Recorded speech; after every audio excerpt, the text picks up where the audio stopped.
বিশ্বনবী জুমার খুতবা দিচ্ছেন, হঠাৎ বিশ্বনবী দেখলেন হাসান আর হুসাইন লাল দুইটা জামা পরে জুমার মসজিদের মধ্যে ঢুকে একবার কাতারের এইদিকে দৌড় মারে, আরেকবার ওইদিকে দৌড় মারে।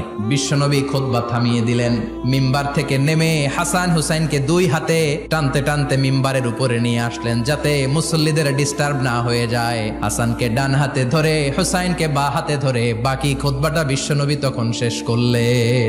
আবার বিশ্বনবী জুমার খুতবা দিতে দাঁড়ালেন, এক সাহাবী এসে বসে বলল, বিশ্বনবী বললেন কম দাঁড়াও, 2 রাকাত পড়ছো? সাহাবী কয় না পড়ি নাই। বিশ্বনবী বললেন 2 রাকাত পড়ো। খুতবার নিরবিচ্ছিন্নতাকে ভঙ্গ করে বিশ্বনবী তাকে দাঁড়াতে বললেন, 2 রাকাত